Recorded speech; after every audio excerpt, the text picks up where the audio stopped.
My name is Kendra Lawson. I'm 33 years old, and I didn't know my relationship was already over when my phone buzzed with a message that sounded almost considerate. Don't wait up. Jenna offered to give me a ride home. That was it. No emojis, no extra sweetness. No, I miss you. No, I'll make it up to you. Just clean, polished, like a sentence that had been rehearsed until it didn't snag on guilt anymore. I remember staring at the screen longer than I should have. Not because it was suspicious on its own, any normal couple could send that message, but because of how calm it made betrayal feel, like it had already been normalized for him. My boyfriend, Lucas Mitchell, and I had been together for 3 years. 3 years isn't a fling. It's not testing the waters, it's shared grocery lists, half-worn sweatshirts, and knowing someone's bad moods before they speak. We'd been living together for nearly half that time. We weren't one of those couples who fought loud. No dramatic screaming matches. No slammed doors. We did quiet intimacy. He would brush his hand over my shoulder as he passed behind me in the kitchen. I'd buy his favorite coffee creamer without asking. We had routines. Sunday laundry, Thursday takeout, the occasional Saturday wine night where we'd sit on the couch and talk about the future like it was already promised to US. And for a long time, it was. Lucas worked in marketing. The kind of guy who could talk to anyone, charm everyone, make a room revolve around him without even trying. People leaned toward him when he spoke. I worked in finance. Structured, predictable. Numbers didn't lie, even when people did. We used to joke that we balanced each other out. He brought color, I brought stability. And for a while, he loved that stability, until he started resenting it. It began about 2 months earlier. Not in a way I could point to like a bruise. It was subtler than that. Death by 1,000 tiny cuts. Lucas started spending more time on his phone, not scrolling aimlessly, but hiding it, tilting the screen away when I passed, suddenly taking calls in the bathroom. At first, I told myself it was work. Marketing was social. His job was clients and campaigns and late-night edits. He'd explained it with that easy confidence of his. Babe, I'm just slammed. Big quarter. I wanted to believe him because believing him was easier than admitting the alternative. Then came the irritability. He started picking fights about things he'd never cared about before. The way I loaded the dishwasher, the fact that I didn't want to spend $200 on a networking dinner, the fact that I didn't care about rooftop bars with neon lights and overpriced cocktails. One night, I remember him watching me fold laundry like he was looking at something disappointing. You ever feel like you're too comfortable? He asked. I laughed lightly, still folding. I don't know. I feel like comfort is kind of the point of adulthood. He didn't laugh back. No, Kendra, like, you don't challenge yourself, you don't push. That sentence didn't sound like a conversation. It sounded like a script he'd practiced in his head. And the worst part? I could feel him looking for a reaction, like he wanted to provoke me into becoming someone he could blame. I'd always trusted my instincts, but when it came to Lucas, I kept rewriting them into excuses. He was stressed. He was overworked. He was restless. Not unfaithful. Not him. Until last Tuesday. The moment that split my life into a before and after happened in the quietest way. Lucas was in the shower. The water was running. Steam fogged the mirror. The bathroom door was cracked open just a little, letting the sound leak into the hallway. His phone was on the nightstand. It buzzed once, then again, not the slow vibration of group texts. This was urgent, insistent. I wasn't trying to snoop. Not at first. I genuinely thought it might be his mom. She'd been planning a family dinner. Or maybe his boss. So I picked it up, and the first thing I saw turned my stomach to ice. A contact saved as Jenna C. The newest message lit up the screen. Last night was incredible. I can't stop thinking about you. I froze. Because nobody says that to someone they're just networking with. My thumb hovered like it didn't belong to me anymore. Then I opened the thread, and what I found was worse than the message. There were weeks of texts. At first they were playful, inside jokes, teasing, then flirty. Then explicit. Hotel names, room numbers, dates and times. Little excited emojis that suddenly looked disgusting in the soft glow of his screen. And then a photo, a hotel keycard. I didn't even realize I was holding my breath until my lungs started burning. In the photo, half-cropped beneath the keycard, was a receipt. My brain didn't want to understand what my eyes were seeing. So I zoomed in, and there it was. A name printed across the top like a death sentence. Jenna Castellano. The same Jenna Lucas used to talk about like she was a closed chapter. His ex-girlfriend, the one he'd dated for 2 years in his mid-20s, the one he told me he'd outgrown, the one he always described like a lesson, not a temptation. And now? She wasn't just a name in a text thread. She was a real person again. A real woman. And according to what I found when I typed her name into social media with shaking hands, she was married, with a child. I heard the shower water shut off. That sound snapped me back into my body like an electric shock. My hands moved before my thoughts could stop them. I grabbed my own phone, took pictures of the thread. Fast, sloppy, desperate. One after another. Proof. Evidence. Then I placed Lucas's phone back exactly where it had been. Same angle, same position, like I'd never touched it. Because in that second, I realized something terrifying. If he was capable of doing this, he was capable of lying his way out of it. And I needed more than emotion. I needed proof. I walked into the kitchen like a ghost and started making coffee. My hands were shaking so badly I spilled grounds onto the counter. The smell should have felt comforting. Instead, it felt like the scent of a life that was about to burn down. Lucas came out 15 minutes later. Bathrobe, damp hair, that relaxed, charming expression on his face that used to make me feel safe. He leaned against the doorway like he didn't have a second life hiding in his pocket. "Morning, babe," he said warmly. "Want to grab brunch today?" And he smiled at me, like I wasn't standing in the ruins already. I stared at him, the man I'd planned a future with, the man who'd talked about engagement rings like it was a timeline, not a trap.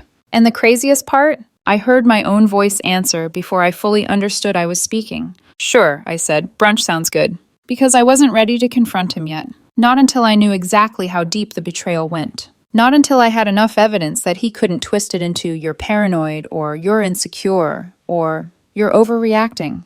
Not until I could look him in the eye and make him realize I wasn't the woman he could play with. At brunch, Lucas talked like everything was normal. He raved about a new restaurant he wanted to try next weekend. He mentioned a friend's baby shower. He casually said, "We should repaint the living room. It feels outdated." I nodded at the right times, smiled when required, but inside I was screaming, because every sentence sounded fake now. Every laugh sounded borrowed, and the whole time my brain kept replaying one thing. "Last night was incredible. I can't stop thinking about you." Lucas reached across the table and squeezed my hand. His thumb stroked my skin like we were still us. And I realized in that moment something colder than anger, something sharper. Lucas didn't just cheat. He could sit across from me and act like I didn't deserve the truth. And if I didn't get smart fast, he was going to make me the villain in my own story. So I made a decision right there, under the soft restaurant lighting. I wasn't going to cry first. I wasn't going to beg first. I wasn't going to explode and give him chaos to dismiss. No, I was going to gather every shred of proof. And when I finally confronted him, I would do it with this kind of calm that scares liars the most. Because liars can handle screaming. They can't handle control. Brunch ended the way most lies do, quietly. Lucas paid the bill like a man with nothing to hide, joked with the waiter, held the door open for me like he was still auditioning for the role of good boyfriend. In the car, he reached over and turned on my seat warmer without asking. A small, practiced tenderness. The kind that used to make me feel loved. Now it made me feel studied. Because once you've seen the truth, you start noticing all the places someone rehearses being innocent. "Want to stop by that place on Elm? The one with the fancy paint samples?" he asked, casual. My throat tightened. He was talking about repainting our living room while he'd been booking hotel rooms with his married ex-girlfriend. I stared out the window and forced my voice to stay smooth. "Maybe another day," I said. He shrugged like it didn't matter. But I saw it, just a flicker, a brief tightening around his mouth. Like he was disappointed I wasn't more pliable. That afternoon, Lucas told me he was going to the gym. He kissed my cheek, grabbed his water bottle, and said, "Don't work too hard, finance girl." It was supposed to be teasing. It landed like a jab. The second the door shut, the apartment went unnaturally silent. No music, no TV, just the hum of the fridge and the sound of my own breathing. Steady on purpose, because if I let myself feel everything at once, I knew I'd fall apart. I walked to the dining table. His laptop was there, open, still logged in. My hands hovered over the keyboard like they were about to commit a crime. I told myself I had two options. Confront him with what I'd already seen and watch him twist the story into dust. Or get enough proof that he couldn't charm his way out of it. I chose option 2. Because I'd dated a marketer for 3 years. I knew how good Lucas was at shaping perception, and I refused to let him shape mine. I opened his email, typed one word into the search bar. Hotel. My stomach dropped immediately, because results flooded the screen like a confession that had been waiting there the whole time. Confirmations. Receipts. Booking codes. The kind of emails people don't delete when they're arrogant enough to think nobody will ever look. There were 3 different hotels over the past 6 weeks. Not one. Not two. Three. One was downtown, close enough to be work. One was near the airport, anonymous, transient, nobody asks questions. And one was across town near a lakefront district, the kind of place couples go when they want the illusion of romance. The illusion. My hands started shaking again, but this time I used it. I took screenshots of everything. Dates, times, names. And the name that kept showing up on the booking details made bile rise in my throat. Jenna Castellano. Sometimes it was her email. Sometimes it was Lucas's card. Sometimes it was a confirmation forwarded from her to him with one line. Same plan as last time. Don't be late. My pulse pounded in my ears. I forwarded every scrap to myself. Created a folder. Labeled it something calm and clinical. Evidence. Because if I named it what it really was, betrayal, humiliation, grief, I might have collapsed right there. When Lucas got home, he looked flushed and energized, like he'd had a good workout, or like he'd just done something else that made him feel alive. He kicked off his shoes, dropped his keys in the bowl, and came behind me on the couch, wrapping an arm around my shoulders. "What's this?" he asked, glancing at my laptop. "You working?" I let him kiss the top of my head. I let him believe the moment was normal. Then I closed the laptop, slowly, and looked up at him. "Sit down," I said. His eyebrows lifted, amused. "Okay?" He sat in the chair across from me, not next to me, not close, instinctively creating distance before he even knew why. That alone told me everything. I opened my laptop again, turned it toward him, and there it was, 3 hotel receipts lined up like headstones. "Want to explain these?" I asked softly. The color drained from his face so fast it was almost impressive. For 1 second, his eyes flickered, calculating, scanning for escape routes. Then his expression snapped into something sharper. "What the hell is this?" he said, too loud, too quick. "It's your email," I replied. He stood up like anger could erase evidence. "You went through my email?" The deflection was so immediate I almost laughed. Almost. Because it was classic. He wasn't sorry he did it. He was furious, I knew. "You've been sleeping with Jenna," I said. My voice stayed calm, even as my hands clenched into fists in my lap. "For at least 6 weeks." He scoffed. "That's insane." "Her name is on the bookings, Lucas." "It's not what you think," he snapped. "It's exactly what I think." He stared at the screen like it might change if he glared hard enough. Then he shut the laptop hard, a loud clap of plastic and finality. And he said the line that told me he'd already chosen his side. "You don't get to invade my privacy and act like you're the victim." I inhaled slowly. "Okay," I said, "so you're admitting it." He hesitated, just for a fraction of a second. Then his shoulders dropped. Not in guilt, in annoyance. Like the truth was an inconvenience he didn't feel like managing anymore. "You wouldn't understand," he muttered. I blinked. "Try me." Lucas ran a hand through his hair and paced once, like he needed movement to avoid looking me in the eyes. "Jenna and I, it's complicated," he said. "It's not like what we have." "What we have," I repeated quietly. "You mean the life you come home to when you're done chasing excitement?" His jaw tightened. "You make everything sound so dramatic," he said. My laugh came out small and hollow. "You booked hotel rooms, Lucas." He threw his hands up. "Yes, okay, yes, I saw her. A few times." "A few times," I echoed, my voice sharpening. "There are 3 hotels." His eyes flashed. "You don't know the whole story." "She's married," I said. "Does her husband know?" Lucas looked away. That was my answer. I swallowed hard. "You're sleeping with a married woman. She has a kid." "She told me her marriage is basically dead," he shot back. "They're roommates. She's stuck. She's miserable." I stared at him, and suddenly I saw it. The way he'd swallowed her lies like candy. The way he wanted them to be true because they justified him. "You believe that?" I asked.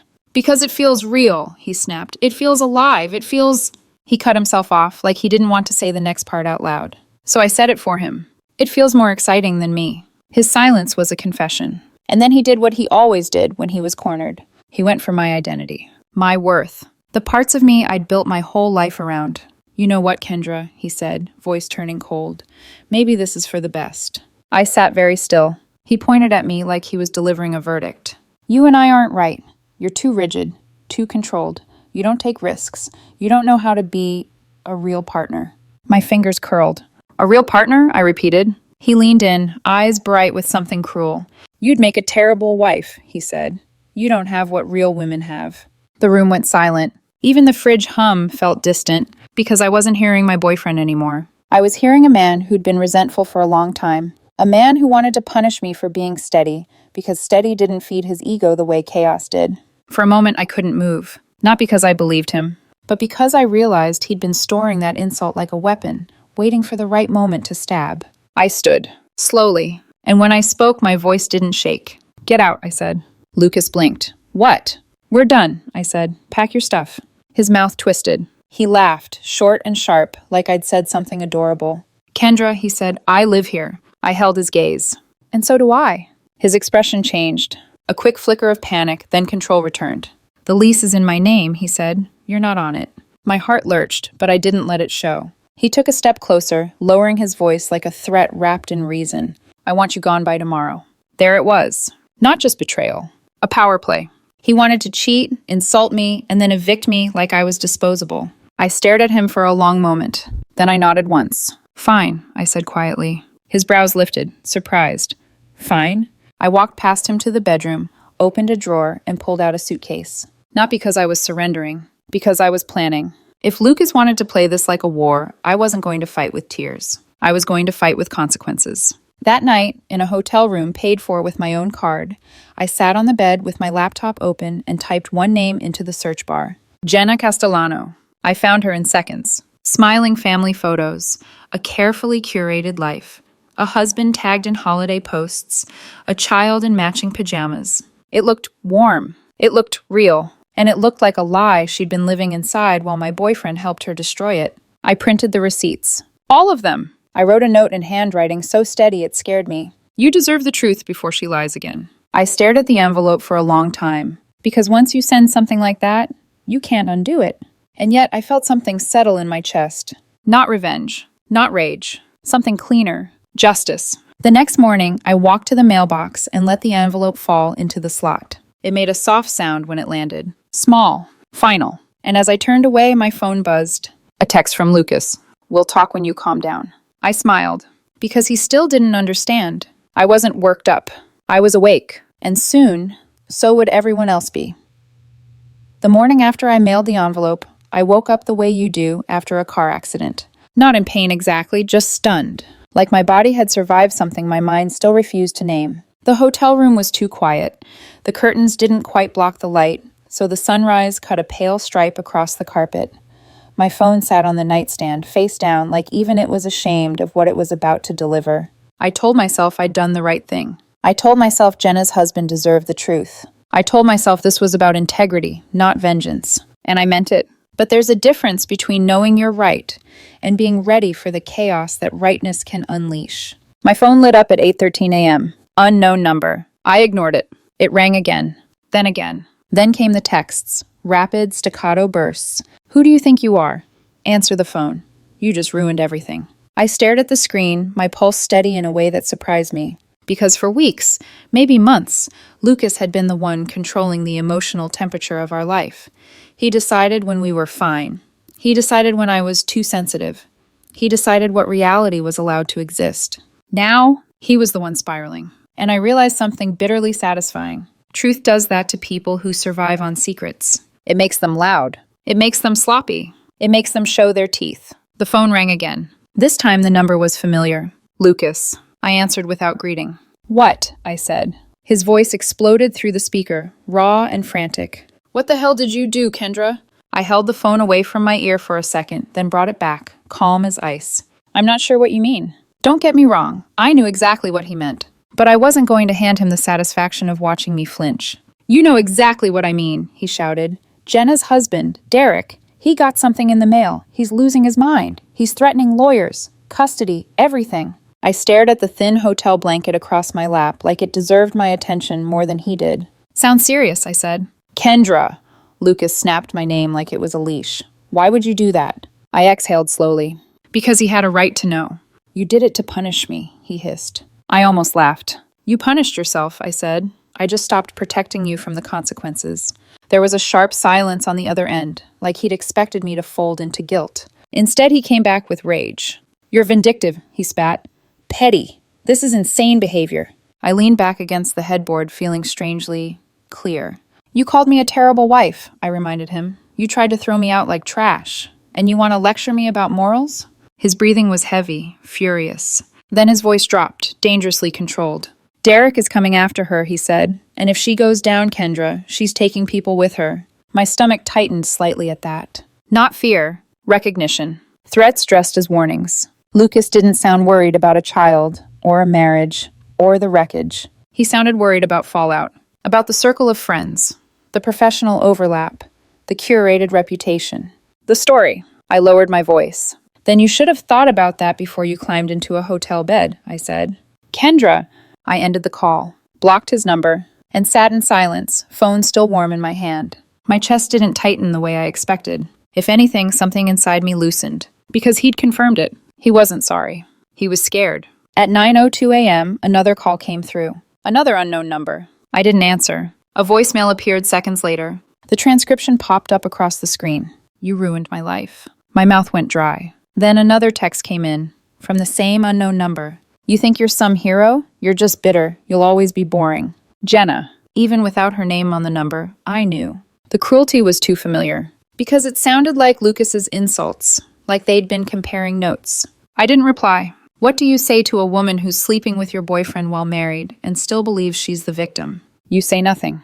You let consequences speak. I blocked that number too. Then I turned my phone off completely. For 1 hour, I let myself be human. I sat on the edge of the bed and pressed my palms to my eyes. Not sobbing, not collapsing, just breathing through something sharp. Because even when you do the right thing, it still hurts. It hurts that someone you loved made you into collateral. It hurts that the future you pictured was real only to you. It hurts that your dignity becomes a battlefield. By the time I turned my phone back on, there were 17 missed calls. 2 from Ashley, our mutual friend, and 1 text from her that made my heart sink. Ashley, please call me. This is serious. I called her. She answered on the first ring. Kendra, she breathed, voice shaking. Oh my God. What happened? Ashley swallowed audibly. Derek found everything. He went through Jenna's phone. He found more than your receipts, screenshots, messages, dates. He's furious. I stared at the wall, watching the sunlight creep higher like time didn't care what it stepped over. Okay, I said, that's between them. It's not staying between them, Ashley whispered. Kendra, Jenna is saying you're harassing her. She's saying you're obsessed, that you've been trying to ruin her marriage. My jaw clenched. Classic. When the truth shows up, liars don't argue facts. They attack character. Do you believe her? I asked. Ashley exhaled. No, but she's loud. And Lucas is panicking. He's calling everyone. There it was. The smear campaign. Because Lucas couldn't win on honesty, so he'd try to win on optics. Let him, I said. Kendra, Ashley hesitated. There's more. My stomach tightened. What? Derek wants to meet you, she said. He asked for your address. I went still. Why? He said he wants to thank you and also confirm things. He doesn't trust anything Jenna says anymore. I closed my eyes. A strange feeling rose in my chest. Part dread, part inevitability. Did you give it to him? Ashley was quiet for a beat. Yes, she admitted softly. I didn't know what else to do. He sounded broken. I should have been angry. But I wasn't, because if I were in his place, I would have wanted the truth from the only person who had no reason to protect Jenna. Okay, I said. You're not mad? I'm tired, I answered honestly. Just tell me when he's coming. Ashley's voice dropped. He's on his way. I checked out of the hotel and drove back to the apartment. Not because I wanted to see Lucas, God no, but because I refused to be chased out of my own life like a criminal. If Lucas wanted to claim the space as his territory, he'd have to do it with witnesses. I stood in the entryway for a moment, keys in hand, listening. The apartment was quiet, too quiet. Lucas wasn't there, which meant he was out somewhere, doing what he did best, building a narrative before reality could catch him. I set my bag down, washed my face, changed into jeans and a simple sweater like armor. Then I sat on the couch and waited, forcing my breath to stay even. At 9:47 a.m., there was a knock. Not frantic, not aggressive, just firm. A knock that sounded like a man trying to hold himself together. I walked to the door and looked through the peephole. A man stood on the other side. Mid-30s, dark hair, tired eyes. In one hand, he held a small backpack, children's size. In the other, a tote bag with snacks spilling at the top. There was no baby carrier like I'd imagined. Just evidence of a life that needed tending even while it was falling apart. I opened the door carefully. Hi, I said, voice steady. Can I help you? He looked at me like he'd been bracing himself for this moment for miles. Are you Kendra Lawson? Yes. His throat bobbed, his jaw clenched. I'm Derek, he said, Jenna's husband. The air shifted. Like the story that had lived in screens and whispers and receipts had suddenly stepped into my doorway in real flesh. He exhaled, and when he spoke again, his voice cracked. I got your letter. I nodded once. I'm sorry, I said quietly. I didn't want to hurt you. I needed to know, he interrupted, quick and raw. Then he swallowed hard, eyes shining with exhaustion. So, thank you. He looked down at this child's backpack like it was the only thing keeping him upright. My son is at my sister's, he added. I didn't want him to see me like this. That sentence hit me harder than anger ever could. Because betrayal isn't just about sex. It's about what it steals from the people who never consented to any of it. I stepped aside. Do you want to come in? I asked. Derek hesitated like he didn't trust his legs. Then he nodded. He walked into my apartment. Lucas's apartment, technically, according to the lease threat. And for the first time, I saw what my letter had truly done. It hadn't just exposed an affair. It had detonated a family. I led him to the living room and offered him water. He sat on the edge of the chair, not relaxing, hands clenched together like prayer. When I handed him the glass, his fingers trembled so slightly he tried to hide it by gripping tighter. I'm sorry, I said again, softer this time. He shook his head, eyes fixed somewhere far away. Don't be, he murmured. Be sorry for her. Be sorry for him. He looked at me then, really looked. How did you find out? He asked. And as I opened my mouth to tell him the whole story, the texts, the hotels, the way Lucas smiled at brunch like nothing was wrong, I felt something cold and certain settle in my bones. This wasn't the end. This was the moment the consequences finally became real. Because if Derek had come here, it meant Jenna's lies were already collapsing. And people like Jenna and Lucas, they never go down quietly. They drag everything with them, including me. Derek stayed for 30 minutes. Not because he wanted to linger, but because once someone finally hears the full truth, it's hard to stand up and walk back into a world that's already cracking. I told him everything. The late-night phone habits, the brunch where Lucas talked about repainting the living room while he was actively betraying me. The way he'd said it was passion. Like that excused anything. And finally, the sentence that still rang in my ears. You'd make a terrible wife. Derek closed his eyes when I said that. Not in shock. In recognition. She told me something similar once, he said quietly. That I was safe, dependable, that I didn't make her feel alive. He laughed once, dry and bitter. I thought that was a compliment. I nodded. So did I. That was the moment I realized this wasn't just about two selfish people cheating. It was about how they used the same language to justify hurting different people, like a script they'd perfected. Derek stood after that. He didn't cry. He didn't rage. He just looked resolved.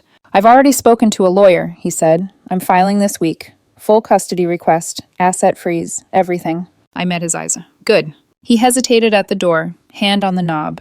For what it's worth, he said, voice steady now, you didn't ruin my family. He paused. You ended a lie that was already poisoning it. Then he left. And just like that, the apartment felt different. Not emptier. Clearer. The fallout didn't take long. By that afternoon, my phone was buzzing again. But this time, it wasn't rage. It was curiosity, concern, support. People talk, especially when a carefully curated image cracks. Mutual friends started reaching out, some cautiously, some bluntly. Is it true Lucas was seeing his ex? I heard something about a married woman. I'm so sorry. Are you okay? I didn't overshare. I didn't defend myself. I let the truth exist without decoration. Because lies need maintenance. Truth doesn't. Lucas tried once more. Not directly. Through Ashley. She called me that evening. Kendra, he asked me to tell you he's sorry, she said carefully. I laughed. Not out loud. Just enough for her to hear the disbelief. He's sorry for being exposed, I said, not for what he did. Ashley was quiet. You're right, she admitted. And, for what it's worth, most of us are disgusted by him. That word mattered more than sympathy. Because disgust isn't temporary. It sticks. Jenna didn't fare better. Once Derek filed, everything moved fast. Her social media went silent. Her ring disappeared from photos. Friends she'd once tagged stopped interacting. According to Ashley, she tried spinning a story, claimed Derek was controlling, that I was obsessed, that Lucas was her true connection. But narratives collapse when evidence shows up. Hotel receipts don't care about feelings. Neither do lawyers. Derek's attorney uncovered something that turned pressure into a landslide. Some of the hotel bookings had been charged to a business account. That detail traveled fast. Consequences always do when money is involved. 6 weeks later, I was back in my own place, my place this time. Lucas had moved out, quietly. No dramatic goodbye, no apology. Just absence. I changed the locks the same day. Not because I was afraid he'd come back, but because I wanted a physical marker that his access to my life was over. I got promoted 2 weeks after that. A title bump, a raise, more responsibility. The timing felt almost cinematic, but it wasn't magic. It was what happens when you're no longer emotionally drained by someone who feeds on your self-doubt. I started sleeping better, eating better, laughing without that low-grade tension humming under everything. Derek and I stayed in light contact. Not often, not intimately, just updates. His divorce finalized quickly. He got primary custody. The house. A settlement that reflected reality, not fantasy. The last message he sent me was a photo. Him and his son at a park, sunlight cutting through the trees. New beginnings, he wrote. I stared at it for a long time. Not because I wanted his life, but because I was relieved he got a chance to rebuild it honestly. The final twist came 4 months later. I was in a coffee shop downtown waiting for my order, scrolling mindlessly. And then I felt it. That strange, familiar pull of recognition. I looked up. Lucas stood near the register, alone. He looked smaller. Not physically, but energetically. No charm in his posture, no confidence in his face. He saw me at the same moment. Our eyes locked. For half a second, I thought he might say something. Yell. Blame me. Rewrite history one last time. Instead, he looked away, grabbed his coffee, and walked out. No confrontation. No closure speech. Just quiet retreat. And that was enough. Because I didn't need him to admit anything. His silence told me everything. People ask me now if I regret sending that letter. If I think I went too far. If it was revenge. Here's the truth. Revenge is loud. It's messy. It needs an audience. What I did was quieter than that. I gave someone information they deserved to have. Information that let them make decisions about their own life. And if that information caused damage, then maybe the damage was already there. Some people confuse comfort with goodness. They confuse passion with integrity. They confuse cruelty with strength. Lucas once told me I didn't have what real women have. He was wrong. Real strength isn't chaos. It isn't excitement. It isn't tearing people down to feel alive. Real strength is doing the right thing when it costs you comfort, even when it costs you love. Especially then, because the moment I stopped protecting his lies, I finally protected myself.